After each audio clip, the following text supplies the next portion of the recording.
देखो next chapter chemical kinetics, इसमें देखेंगे रेट ऑफ रिएक्शन। आज देखेंगे रेट ऑफ रिएक्शन आर ये टॉपिक पहले भी बताए थे इक्विलिब्रियम चैप्टर में, थोड़ा देख लेना, लॉ ऑफ मास एक्शन।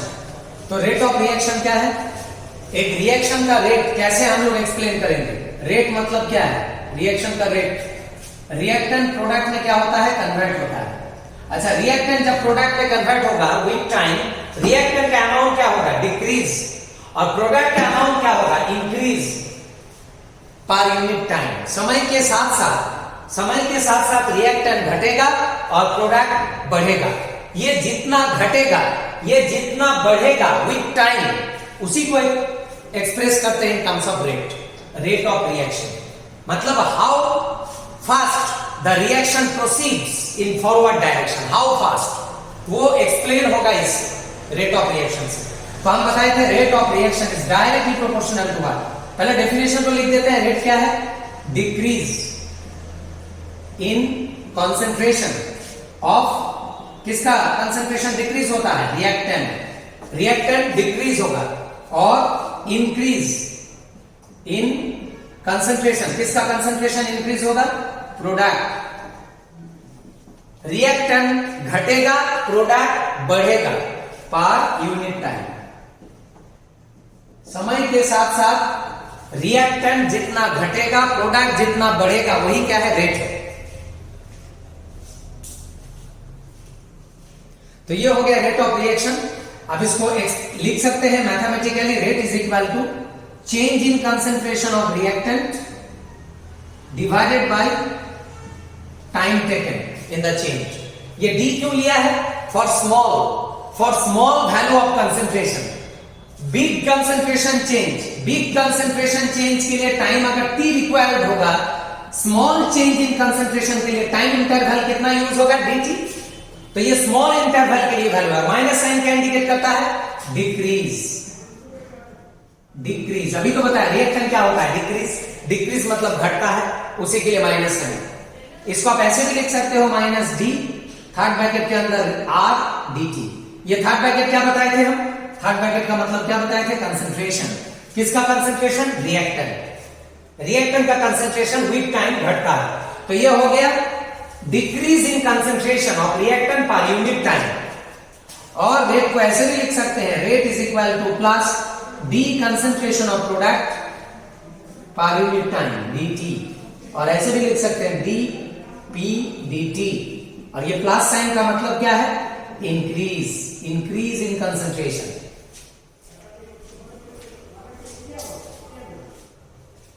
तो ये समझ में आ गया रेट का एक्सप्रेशन। और एक चीज बताए थे, रेट क्या होता है? Is directly proportional to concentration of reactant. ये भी बताए थे हम, कहां पर? इक्विलिब्रियम चैप्टर में। Rate is directly proportional to concentration of reactant, और rate is equal to K, small K. Proportional के एलिमिनेट करने से कांस्टेंट आता है के, कंसंट्रेशन ऑफ रिएक्टेंट। और ये के को क्या बताए थे? ये के क्या है? Rate constant. समझ में नहीं आएगा आप लोगों का प्रॉब्लम है, प्रीवियस वीडियो देखो, सब बताए थे हम इक्विलिब्रियम चैप्टर में। तो जो भी है, ये जो एक्सप्रेशन है, rate constant and concentration of reactant, ये सबको मिला के ये जो रिलेशन है, इसको बोलते हैं रेट लॉ। Rate law. तो what is rate law? The relation between rate of reaction and concentration of reactant is called rate law. तो आपको क्या मिल गया? रेट क्या है? रेट क्या है? Either decrease in concentration of reactant और increase in concentration of product. Reactant decrease, product increase. ये डिक्रीज और इंक्रीज का मतलब क्या है? डिक्रीज इंक्रीज मतलब चेंज इन कंसंट्रेशन, यही तो है ना डिक्रीज। डिक्रीज या इंक्रीज दोनों को मिलाकर लिख सकते हैं चेंज, और डिवाइडेड बाय नीचे क्या था? टाइम टेकन इन चेंज। अच्छा, चेंज इन कंसंट्रेशन का मतलब क्या है? Concentration minus concentration. मतलब क्या है? कंसंट्रेशन ऊपर में क्या रहेगा? कंसंट्रेशन, नीचे क्या रहेगा? टाइम। तो इसका यूनिट क्या हो जाएगा? कंसंट्रेशन का यूनिट क्या है? मोलारिटी, मोल पर लीटर। डिवाइडेड बाय टाइम का यूनिट क्या है? सेकेंड। तो यूनिट क्या हो जाएगा? मोल पर लीटर पर सेकेंड। ये हो गया यूनिट, मोल पर लीटर, और ये ऊपर जाएगा तो पर सेकेंड। ये हो गया रेट का यूनिट।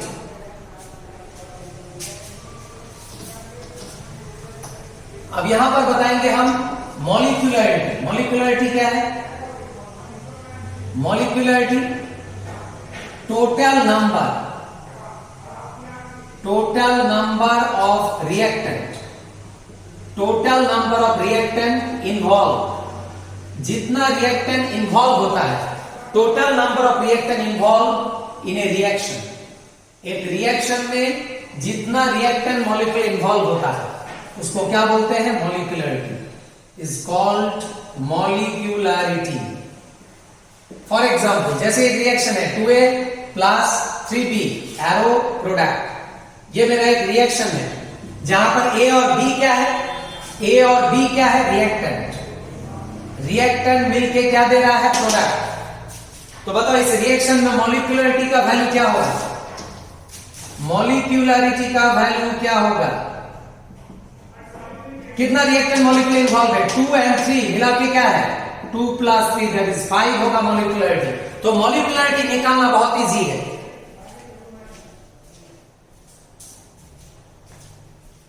मॉलिक्यूलरिटी निकालना बहुत इजी है, सिर्फ रिएक्टेंट का नंबर देख के तो पता चल जाता है मॉलिक्यूलरिटी। मतलब मॉलिक्यूलरिटी निकालने के लिए एक्सपेरिमेंट नहीं करना है, सिर्फ रिएक्शन को देख के ही पता चल जाता है। तो क्या लिख सकते हैं? Molecularity is a theoretical property, not experimental. Theoretical, theory just देख के ही पता चल जाता है, इसके लिए एक्सपेरिमेंट करना जरूरी नहीं है। Molecularity is a theoretical property. और एक चीज, molecularity can never be zero. Molecularity कभी भी जीरो नहीं होगा। कभी हो सकता है क्या ऐसे? आप बोलेगा सर 0A 0B उसके बाद देखिए ना प्रोडक्ट आ गया, ऐसा कभी पॉसिबल है? अरे ये कभी पॉसिबल है क्या? इन्वेस्टमेंट जीरो तो प्रोडक्ट कहां से मिलेगा आपको? अगर ये होता तो मॉलिक्यूलरिटी क्या होता? जीरो। मॉलिक्यूलरिटी क्या होता है? जीरो। लेकिन ये पॉसिबल है कि इम्पॉसिबल? इम्पॉसिबल। मॉलिक्यूलरिटी कभी भी जीरो नहीं होगा। क्यों? क्योंकि अगर आप जीरो इन्वेस्ट करेगा तो प्रोडक्ट कहां से आएगा? अरे रिएक्टेंट कुछ तो लेना पड़ेगा। तो मॉलिक्यूलरिटी कभी जीरो नहीं होगा। Molecularity always more than zero. कुछ तो लेना पड़ेगा अमाउंट, तभी तो प्रोडक्ट आएगा। तो ये समझ में आ गया? मॉलिक्यूलरिटी कभी भी जीरो नहीं होता है। मॉलिक्यूलरिटी निकालना बहुत इजी है। मॉलिक्यूलरिटी क्या प्रॉपर्टी है? Theoretical property. तो ये तो बहुत सिंपल है, हो गया। लेकिन प्रॉब्लम आता है यहां पर ऑर्डर ऑफ रिएक्शन। रिएक्शन का ऑर्डर निकालना बहुत डिफिकल्ट है, क्योंकि ये थियोरेटिकल नहीं है, ये एक्सपेरिमेंटल प्रॉपर्टी है। क्या डेफिनेशन है इसका? It is the sum of stoichiometric. Stoichiometry क्या होता है? स्टोइचियोमेट्री होता है मोल। जैसे 2A + 3B प्रोडक्ट, यहां पर ये 2 क्या है? ये 3 क्या है? स्टोइचियोमेट्री। स्टोइचियोमेट्री का मतलब क्या है? मोल मतलब मास। मोल मतलब मास, ये नंबर को बोलते हैं स्टोइचियोमेट्री।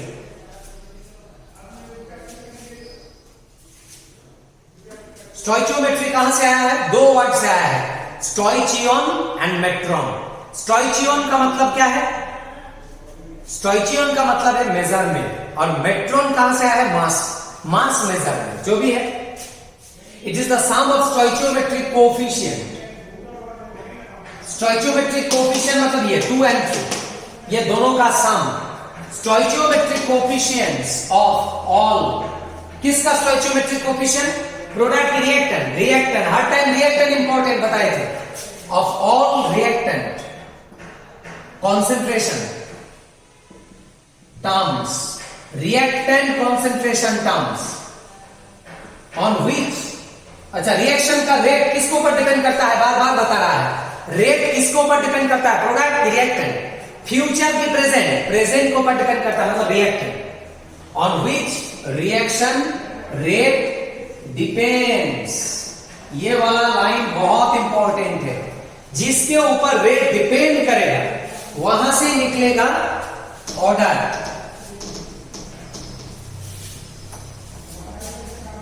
अब देखो ये एक रिएक्शन है मेरा 2A + 3B, उसके बाद क्या आ रहा है प्रोडक्ट।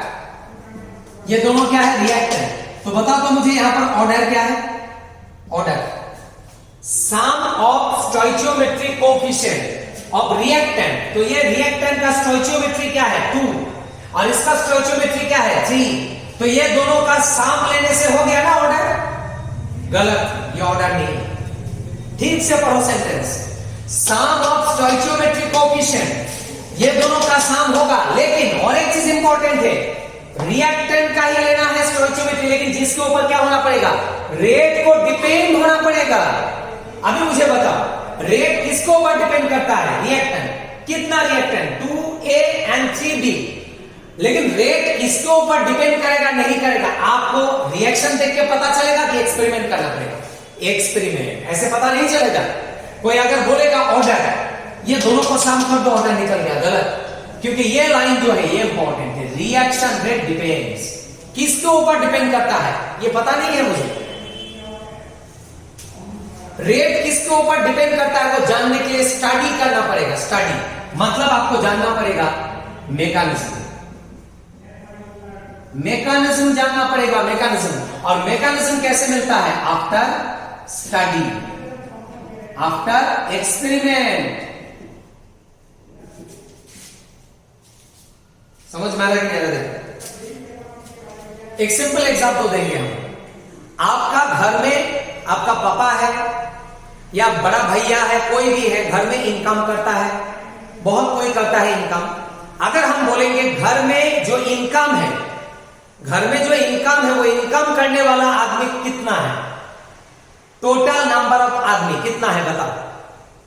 अगर हम आपका घर में जाएंगे तो मुझे तो पता नहीं होगा इनकम कौन कौन करता है, तो हम क्या करेंगे, सबको मिला लेंगे कि बड़ा भैया, बाप, बड़ा भैया, सबको मिला के समाप्त करेंगे। और हम एक मतलब हाइपोथेटिकली कंसीडर करेंगे कि हाँ इतना आदमी कमा सकता है। तो ये जो हाइपोथेटिकली कैलकुलेशन है इसको बोलते हैं मॉलिक्यूलरिटी, नॉट ऑर्डर। अगर एक्चुअली देखना है मुझे कौन इनकम करता है, तो वो मुझे क्या करना पड़ेगा, आपका घर में रहना पड़ेगा और स्टडी करना पड़ेगा कौन कितना कमाता है। मिनिमम 1 महीना रहना है, 1 महीना का इनकम देखना है, मतलब स्टडी करना है मुझे। स्टडी करने के बाद जब पता चलेगा कौन कौन इनकम करता है, वो सबको मिला के जो सम अप होगा वो है order, not molecularity. Without study जो वैल्यू आएगा वो है मॉलिक्यूलरिटी, आफ्टर स्टडी जो वैल्यू आएगा वो है ऑर्डर। तो रिएक्शन देख के ऑर्डर नहीं पता चलता है, ऑर्डर जानने के लिए आपको करना है एक्सपेरिमेंट। मतलब आपको क्या चाहिए, मैकेनिज्म। तो सपोज ये रिएक्शन का मैकेनिज्म क्या है, स्टेप 1 हमने स्टडी किया और स्टडी करके ये पता चला A और B मिलके क्या देता है C, फर्स्ट स्टेप में। फिर सेकंड स्टेप में क्या आता है, सेकंड स्टेप में आता है A + 2B, फिर आता है प्रोडक्ट, C मिला के आता है प्रोडक्ट। ये है मेरा मैकेनिज्म। आफ्टर स्टडी मुझे पता चला, सपोज ये मान लो कि ये आ रहा है। फिर ये दोनों स्टेप को अगर हम समाप्त करेंगे तो क्या होगा, समाप्त करने से A + A 2A, B + 2B मिला के 3B और C तो इंटरमीडिएट है, कैंसिल, आ गया प्रोडक्ट। देखो रिएक्शन आ गया कि नहीं आ गया, रिएक्शन आ गया। यही तो रिएक्शन था ना, यहां आ गया रिएक्शन। आप मान लेते हैं स्टडी करके देखा गया है ये वाला स्टेप क्या है, फास्ट, और ये वाला स्टेप क्या है, स्लो। और हम बताए थे इक्विलिब्रियम में कौन सा स्टेप में रेट डिटरमाइन होता है, फर्स्ट स्टेप की slow step. Slow step is the rate determining step. ये ऑर्गेनिक में भी बताए थे, SN1 SN2 रिएक्शन। कौन सा स्टेप में रेट डिटरमाइन होता है, फर्स्ट की स्लो, स्लो। तो बताइए रिएक्शन का रेट क्या है, rate is directly proportional to concentration of reactant. कौन सा स्टेप में, स्लो स्टेप में। स्लो स्टेप में रिएक्टेंट A कितना है, A⁻⁻, और B कितना है, B⁻²। बस ये हो गया मेरा रेट लॉ। तो ये जो रेट लॉ है कौन सा स्टेप से निकलेगा, slow step, not fast step. तो स्लो स्टेप में मुझे पता चला रेट क्या है, A और B के ऊपर डिपेंड करेगा। कितना A, 1A, कितना B, 2B, पावर में लिख दिया 1 और 2। तो ऑर्डर क्या होगा, ऑर्डर होगा 1 प्लस 2, ये 1 और ये 2, ये दोनों का सम 3। लेकिन पहले क्या सोच रहा था, ऑर्डर क्या होगा 2 प्लस 3, ये 2 प्लस 3 को जोड़ा था जो गलत है। टोटल नंबर नहीं जोड़ना है, वो नंबर जोड़ना है जिसके ऊपर रेट डिपेंड करेगा। ये प्रोपोर्शनल का मतलब क्या है, depend, rate dependent on this, और ये रेट इसके ऊपर डिपेंड कर रहा है। कैसे पता चल रहा है, रिएक्शन देख के नहीं, मैकेनिज्म मुझे बता रहा है। ये है स्लो स्टेप, स्लो स्टेप में जो है उसके ऊपर डिपेंड करेगा। तो ये रिएक्शन का मॉलिक्यूलरिटी कितना है, ये रिएक्शन का मॉलिक्यूलरिटी कितना है, मॉलिक्यूलरिटी है 2 प्लस 3। मॉलिक्यूलरिटी अभी बताया कैसे निकलता है, मॉलिक्यूलरिटी के लिए मैकेनिज्म नहीं चाहिए, सिर्फ रिएक्शन 2 प्लस 3 मिला के 5, ये है मॉलिक्यूलरिटी। लेकिन ऑर्डर जानने के लिए क्या जानना है, मैकेनिज्म, एक्सपेरिमेंट। तो देखो मॉलिक्यूलरिटी कितना है 5, लेकिन ऑर्डर कितना है 3। तो ऑर्डर क्या है, मॉलिक्यूलरिटी के साथ सेम नहीं भी हो सकता है। ऑर्डर मॉलिक्यूलरिटी के ऊपर डिपेंड नहीं करता है, मैकेनिज्म। और एक चीज बताइए, रिएक्शन सेम रह सकता है लेकिन मैकेनिज्म चेंज हो सकता है with the change of temperature और अदर कंडीशन। तो सपोज हमने कंडीशन चेंज किया और ये मैकेनिज्म चेंज हो गया। अब मैकेनिज्म चेंज होके देखो क्या हो गया, 2a plus B arrow C, 2b plus C arrow product. अब मेरा मैकेनिज्म ये, मैकेनिज्म मेरा चेंज हो गया लेकिन नेट रिएक्शन चेंज हुआ कि सेम करके देखो, एकदम सेम। इधर 2a b plus 2b, 3b c cancel, product reaction वही है मेरा, लेकिन मैकेनिज्म अभी चेंज हो गया। अब बताओ रेट का एक्सप्रेशन क्या होगा, रेट कौन सा स्टेप में डिटरमाइन होगा, स्लो स्टेप। बताओ यहाँ पर a कितना है, अभी a टू द पावर 0, अभी a नहीं है यहाँ पर, सब a अभी फर्स्ट स्टेप में है, तो a टू द पावर 0 और b टू द पावर क्या है, b कितना है यहाँ पर 2। तो बताओ ओवरऑल ऑर्डर क्या हो गया, 0 प्लस 2, 0 प्लस 2 कितना हो गया, ऑर्डर 2। तो क्या पता चल रहा है, order is not a fixed quantity, order can change.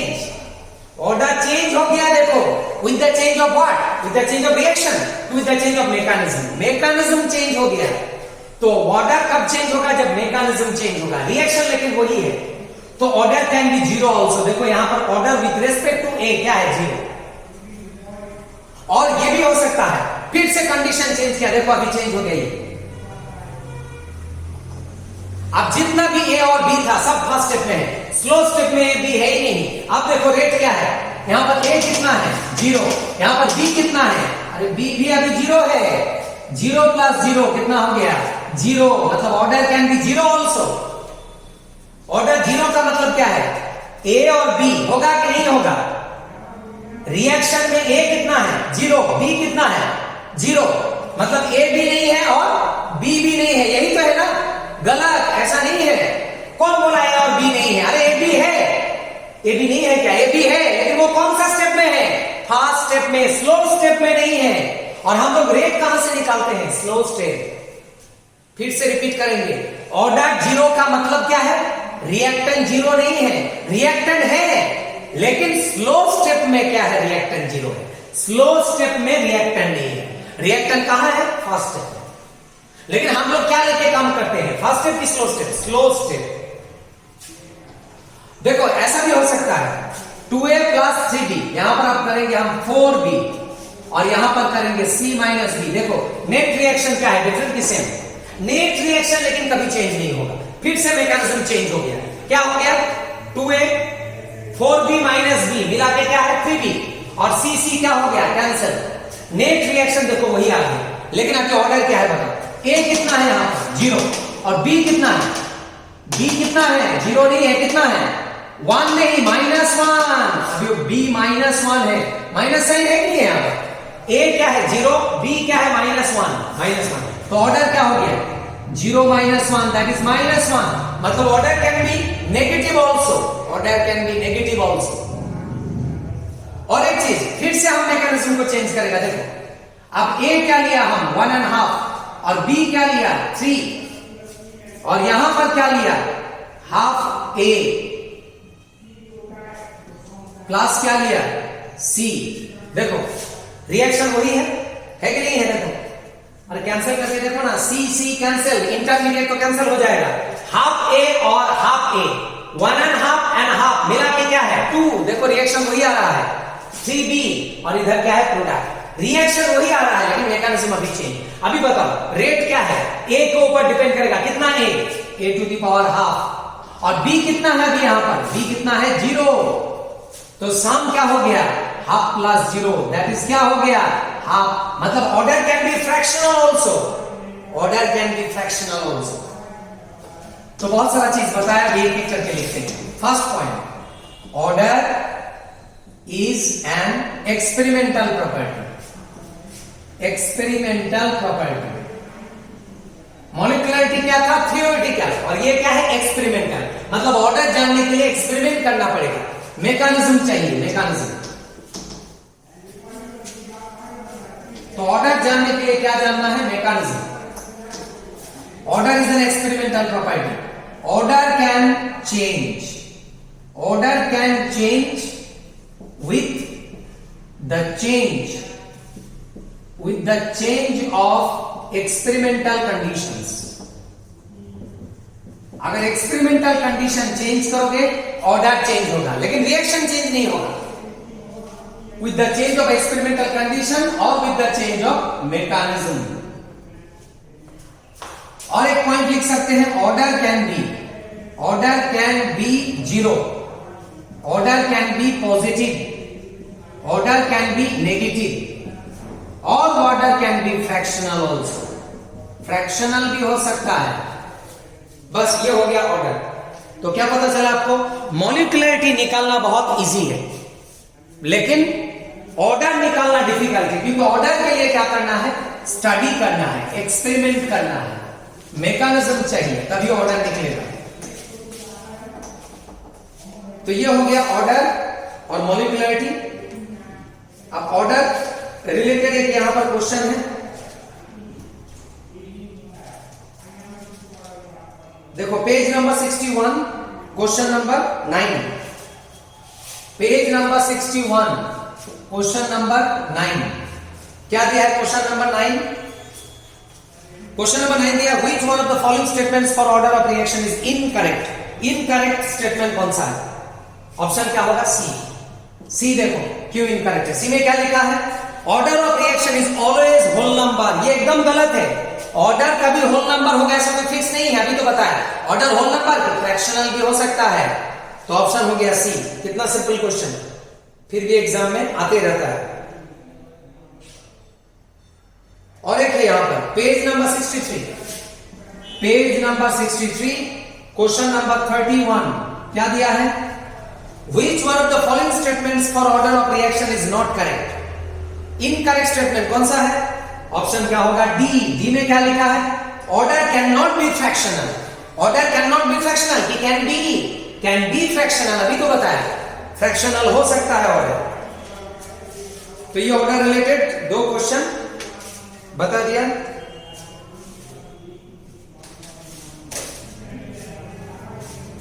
इसके बाद नेक्स्ट देखो, फिर से हम एक बार रिपीट करेंगे, 2a प्लस b, एरो क्या है, प्रोडक्ट। फिर से हम पूछेंगे, बताओ ये रिएक्शन में मॉलिक्युलरिटी कितना है, कितना समझा आप यहां से पता चलेगा। बताओ यहां मॉलिक्युलरिटी कितना है, मॉलिक्युलरिटी क्या है, रिएक्शन देख के पता चल जाता है। टोटल रिएक्टेंट वही तो है ना मॉलिक्युलरिटी, कितना रिएक्टेंट है यहां पर, 2a एंड 1b, 2 + 1, टोटल कितना रिएक्टेंट 3। ये हो गया molecularity, total number of reactant involve. Order क्या है बताओ, ऑर्डर रिएक्शन देख के पता चलता है कि नहीं चलता है, नहीं चलता है। तो बताओ ए के रेस्पेक्ट में ऑर्डर कितना है, 2 नहीं है, अल्फा नहीं पता है मुझे कितना है, बी कितना है, बीटा। आप इसका ऐसे भी लिख सकते हो x + y, आपका मर्जी। ये कैन डिपेंड कर रहा है, अननोन, मुझे पता नहीं ए कितना बी कितना, क्योंकि बार बार बता रहा है ऑर्डर जानने के लिए क्या जानना है, रेट लॉ। और रेट लॉ क्या है, rate is directly proportional to concentration of reactant. कौन कौन है, ए एंड बी, लेकिन कितना ए कितना बी वो मुझे पता नहीं। ये अल्फा है, ये बीटा है, ये अल्फा बीटा कैसे पता चलेगा, मैकेनिज्म चाहिए, रिएक्शन से पता नहीं चलेगा। अभी तो बताया ये रेट लॉ कहां से आता है, स्लो स्टेप। और स्लो स्टेप क्या है वो जानने के लिए क्या करना पड़ेगा, वो जानने के लिए मुझे एक्सपेरिमेंट करना है। मॉलिक्युलरिटी तो जल्दी निकल जाएगा, 2 + 1 3। ऑर्डर कितना है पता नहीं, ए के रेस्पेक्ट में क्या है अल्फा, बी के रेस्पेक्ट में क्या है बीटा, ये जो पावर क्वांटिटी, ये दोनों का सम ही तो है ना ऑर्डर। अब ये पावर में एक्स वाई भी दे सकते हैं, आपका मर्जी, एक्स वाई, मतलब बार बार बता रहा है ऑर्डर कैलकुलेट करना डिफिकल्ट है, रिएक्शन से पता नहीं चलेगा, मैकेनिज्म चाहिए, एक्सपेरिमेंट करना पड़ेगा।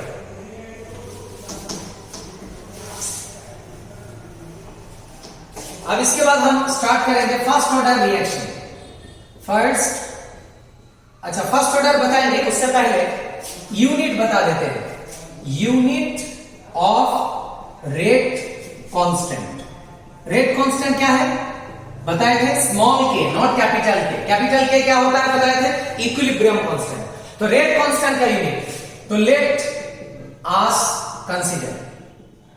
Consider nth order reaction. एक एनीथ ऑर्डर रिएक्शन कंसीडर करते हैं। एनीथ ऑर्डर मतलब ऑर्डर अननोन, बार बार बता रहा है इनिशियली ऑर्डर अननोन ही होता है। तो एक अननोन ऑर्डर का रिएक्शन लेते हैं हम, रिएक्टेंट एरो प्रोडक्ट। और इसका रेट लॉ क्या है, rate law, rate is directly proportional to concentration of what, reactant to the power what, N. मतलब ऑर्डर क्या लिया हम, एन लिया, एन, अननोन ऑर्डर, पता नहीं क्या है। तो रेट इज इक्वल टू क्या हो जाएगा, प्रोपोर्शनल के हटाएंगे तो कांस्टेंट आएगा, जिसको क्या लिखेंगे, के एन। कंसंट्रेशन ऑफ क्या हो जाएगा, टू द पावर एन। ये हो गया। तो ये है मेरा रेट लॉ।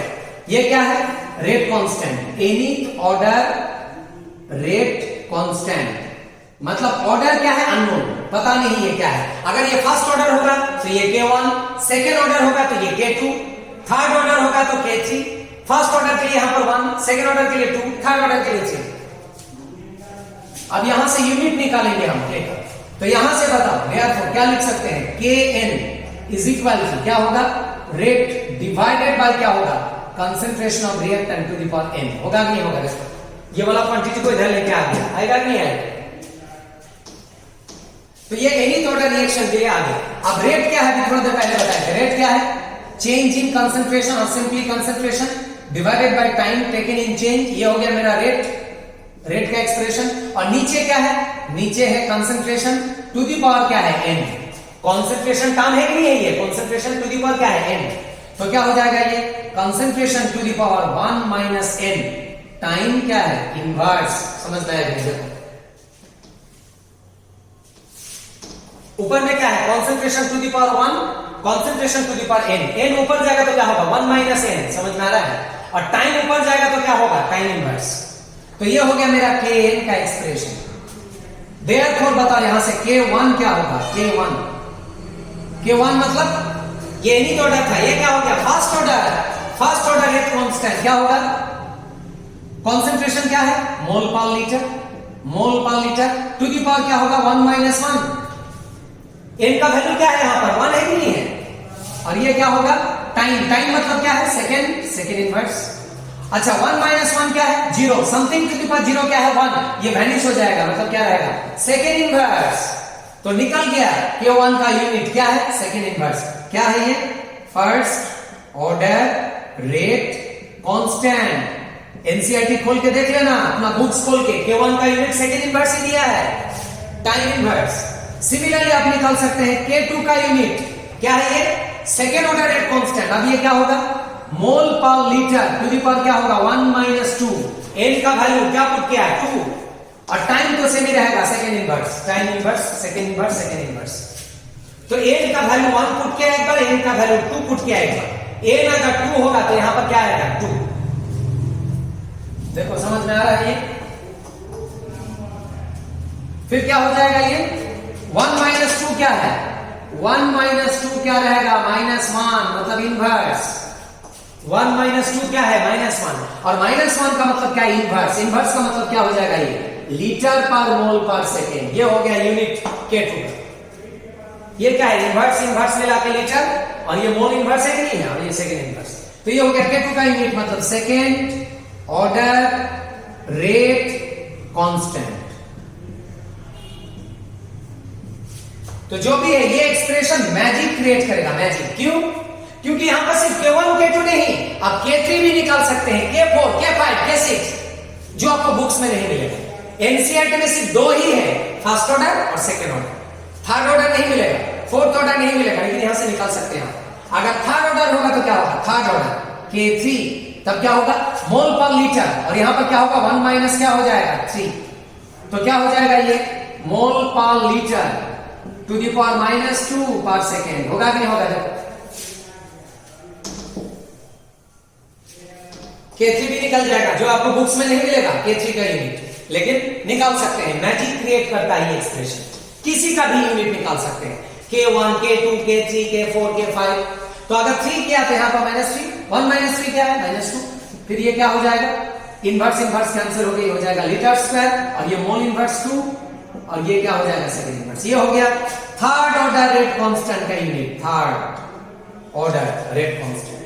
तो ऐसे करके किसी का भी यूनिट आप निकाल सकते हैं। बस अब हेडिंग करो first order reaction, first order reaction,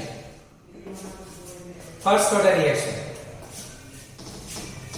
तो फर्स्ट ऑर्डर रिएक्शन मतलब पहले से ऑर्डर को मान लिया, ऑर्डर एक्चुअली क्या होता है अननोन, बट हम पहले से ऑर्डर को नोन कर लिए। फर्स्ट ऑर्डर, फर्स्ट ऑर्डर का मतलब क्या है, रेट लॉ क्या होगा, रेट लॉ होगा rate is directly proportional to concentration of reactant to the power 1।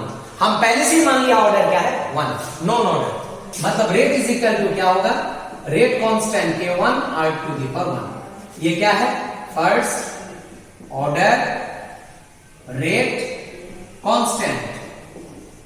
अच्छा ये जो रेट कांस्टेंट है इसका और एक टर्म है यूज होता है, क्या है ये first order specific reaction rate. Rate constant का दूसरा नाम है स्पेसिफिक रिएक्शन रेट।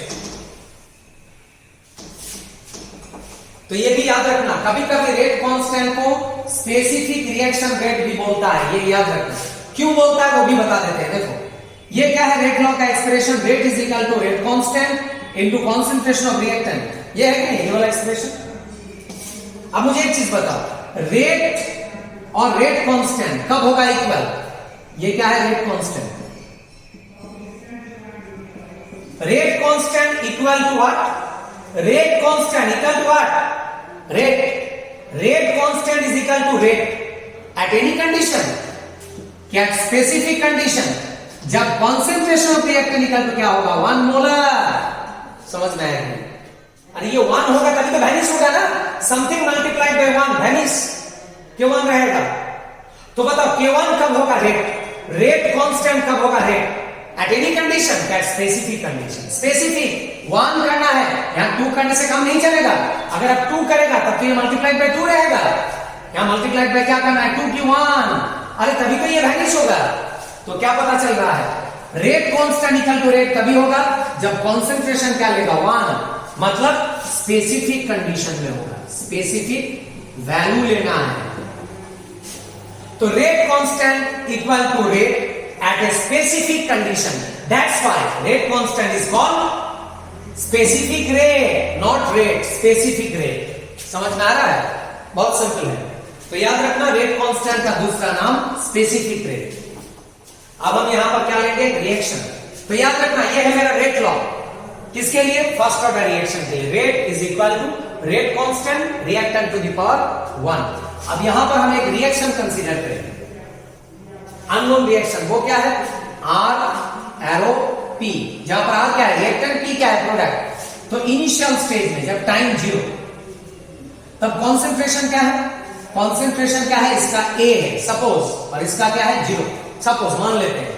तो concentration after some time T क्या होगा, कुछ देर के बाद क्या होता है रिएक्टेंट घटेगा प्रोडक्ट बढ़ेगा। रिएक्टेंट कितना घटा X, इसका X अमाउंट ब्रेक हुआ था, कितना A, कितना ब्रेक हुआ X, तो बचा कितना A माइनस X, और इसका कितना फॉर्म होगा X। Mass can neither be created nor be destroyed. Reactant जितना ब्रेक होगा प्रोडक्ट उतना मेक होगा। ये कितना ब्रेक हुआ है X, तो ये कितना मेक होगा X।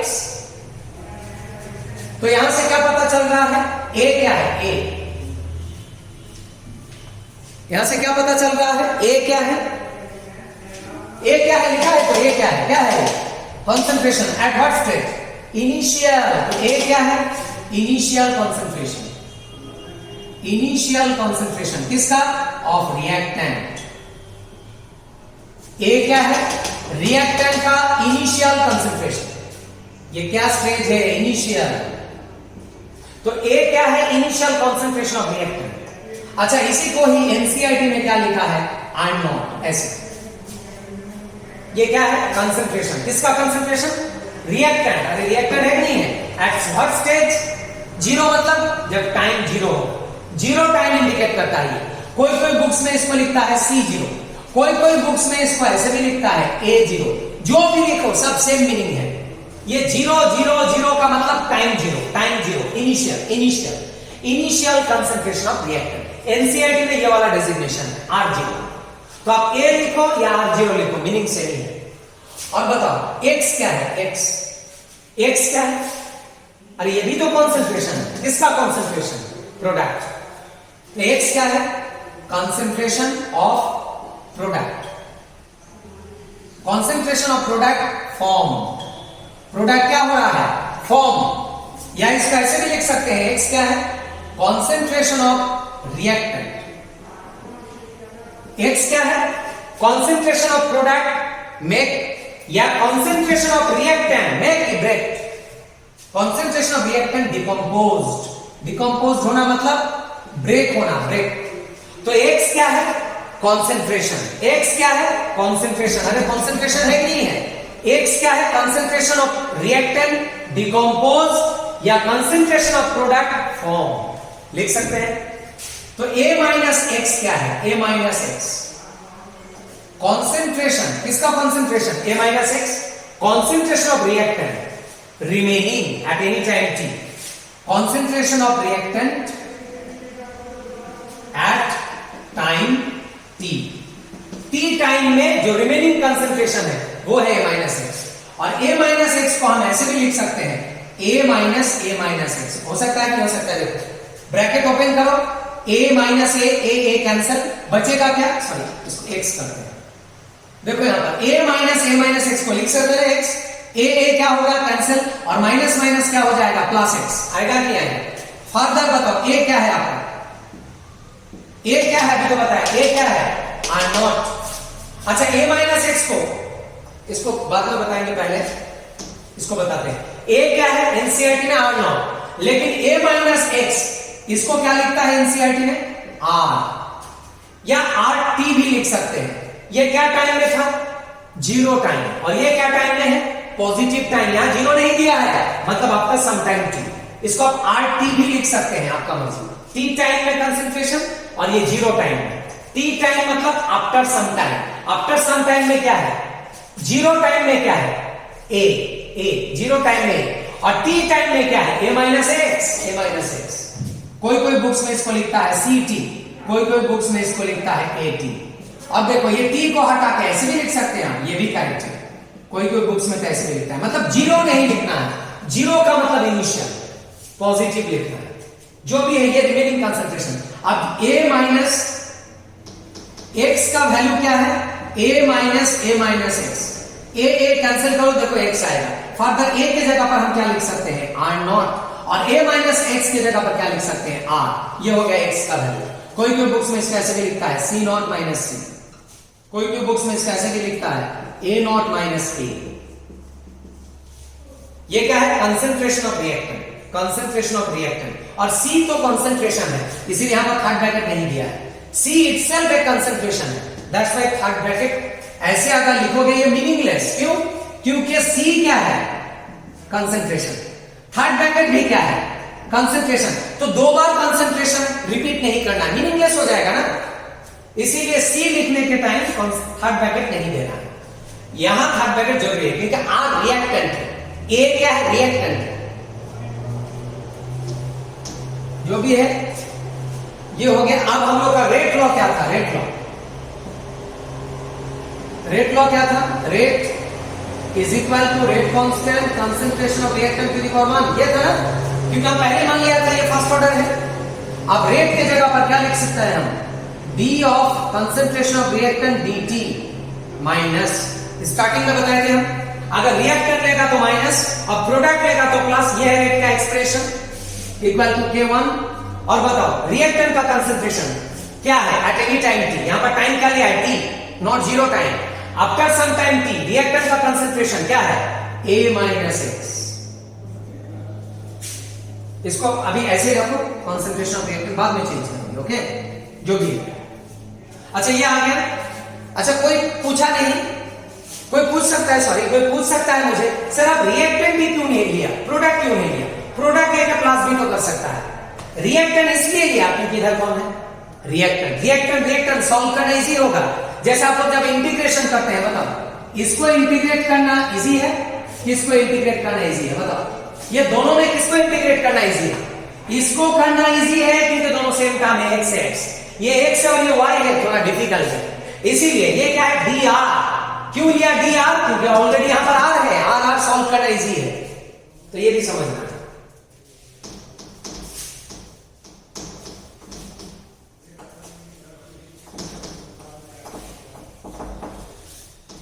तो क्या मिल गया आपको dr, यहां से हम लिख रहे हैं, देखो यहां से dr by r equal to क्या है q1 dt माइनस, ये होगा कि होगा देखो। और अभी बताया at any time t reactant का कंसंट्रेशन क्या है a माइनस एक्स। अरे अभी तो बताया reactant arrow product initial stage में क्या है a 0, after some time t at any time t ये क्या है a माइनस एक्स। तो at any time t reactant का कंसंट्रेशन क्या है a माइनस एक्स, वही पुट किया माइनस q1 dt। बस अब क्या करना है integrate, taking integration sign on both sides we get. तो इंटीग्रेट करने से क्या होगा, इंटीग्रेट करने से क्या होगा, जैसे कि बताए थे हम इंटीग्रल dx बाय x, इसका फॉर्मूला क्या था log e बेस x, ये बताए थे हम थर्मोडायनेमिक्स में। तो ये क्या है dx बाय x, x के जगह पर कौन है माइनस x, तो ये फॉर्मूला क्या हो जाएगा log e base a minus x। ये x के जगह पर क्या है a माइनस x है, नहीं है, ये फॉर्मूला देखो और ये देखो समझ में आ जाएगा माइनस q1, और dt को इंटीग्रेट करेंगे तो क्या आएगा x। और यहां कोई लिमिट नहीं लिया हम, जब लिमिट नहीं लेता है तो क्या आता है एक कांस्टेंट आता है जिसको बोलते हैं इंटीग्रेशन कांस्टेंट। तो ये हो गया मेरा equation number 1, integration constant i क्या है इंटीग्रेशन कांस्टेंट, इंटीग्रेशन कांस्टेंट। अब ये इंटीग्रेशन कांस्टेंट का वैल्यू कैलकुलेट करेंगे हम, इंटीग्रेशन कांस्टेंट देखो यहां पर r एरो p जब इनिशियल स्टेज है तो कंसंट्रेशन क्या है a और ये क्या है 0, आफ्टर सम टाइम t इसका कंसंट्रेशन a माइनस x और इसका क्या है x। तो बताओ कंडीशन पुट करेंगे एट t इक्वल टू 0, बताओ x क्या होगा, जब टाइम 0 था तो x का वैल्यू क्या था, टाइम जब 0 था x का वैल्यू क्या था 0 था। अब ये कंडीशन पुट करो यहां पर from equation 1, therefore from equation 1 क्या होगा बताओ क्या होगा इक्वेशन 1 में, ये है इक्वेशन 1।